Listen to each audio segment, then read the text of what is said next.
Olá pessoal, me chamo Juan. Vou falar um pouquinho sobre o nosso segundo NAP, né? Que eu acabei escolhendo a análise de Tukey. E falando mais sobre o nosso assunto, né? Falo aqui sobre a nossa docente, né? Que seria a Laís Brito. E justamente o tema que eu abordei, né? Que foi, no caso, o artigo que eu escolhi, é a abordagem geracional dos fatores que influenciam a escolha de carreira em contabilidade, onde os autores fizeram a coleta dos dados através de questionários, a análise de variância. Aí, falando um pouquinho aqui, antes de falar da análise Tukey, para a gente poder primeiro obter os dados da amostra, né, a gente tem que falar um pouquinho da análise de variância. Aí, a análise de variância permite verificar se existe alguma diferença significativa entre as medidas dos níveis de um fator a um determinado nível de significância.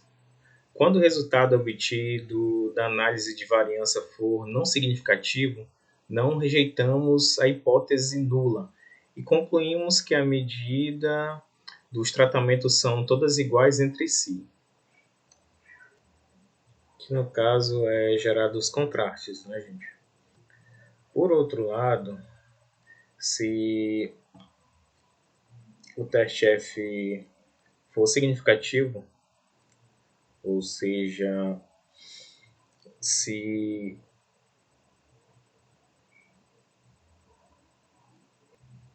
vamos ter uma diferença no contraste, né, pessoal? E daí a gente vai ter que ter um teste para poder verificar essas médias estatisticamente diferentes de zero. O teste de Tukey ele se baseia na diferença mínima significativa, né? Que no caso podemos abreviar pela sigla DMS. A DMS ela representa o menor valor de uma estimativa de um contraste, que no caso deve apresentar para que se possa considerá-lo como significativo, não é isso? Na estatística, o pessoal sempre fala, né, que um teste é mais conservador que o outro, que no caso o DMS dele é maior, pois ele tende a conservar a hipótese de igual entre medidas como verdadeiro no caso.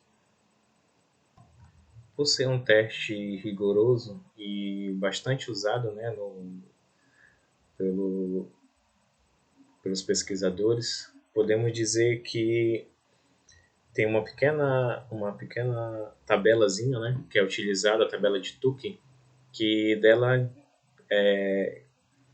está dizendo que no caso alfa é igual a 5%, que justamente vai ser a margem de erro dele. E no caso aqui, como os autores, né, aplicaram o teste Tukey, aí a gente pode ver aqui, né, que no caso tivemos aqui uma diferença justamente entre ciências humanas e ciências exatas. Após a aplicação, né, tivemos esse resultado, que no caso, como é que ele fez para conseguir chegar, né, nesse resultado de médias? No caso, ele pegou todas as médias, organizou em rol, só que no caso, pelo maior valor até o menor. E disso ele começou a comparar, pelo teste Tukey, né? Comparou até chegar nesse seguinte resultado aqui, que no caso dá diferença, né? Que conforme ele vai colocando as médias, ele vai classificando ela por letras. Por exemplo, letra A, letra B, aí vai ficando sempre naquela margem dentro daquele erro que a gente viu, que a gente pode ver na tabela. E depois disso, de analisar todas as médias, ele vai chegar no resultado, que ele vai ver que somente uma vai ter a diferença maior do que a margem dos 5%. Com intervalo de confiança de 95%, Nesse caso aqui, ele já teve o resultado do teste. Aí, que justamente vai ser o seguinte: o teste de Turing indicou que a diferença observada no caso, a variância, né, para o fator prestigiou que ocorreu entre as categorias de ciências humanas e ciências exatas. Portanto, a diferença estatística relativa à percepção de que esse fator tem alguma influência na escolha de carreira ocorreu entre essas duas categorias. Os valores médios nessas categorias indicam que as respostas tinham uma média menor nas ciências humanas em comparação com ciências exatas. Assim, os indivíduos dessa categoria tendem a perceber que o prestígio da carreira exerce menor influência na escolha da carreira em comparação às outras carreiras que estavam em destaque, né? Que foi feito o teste.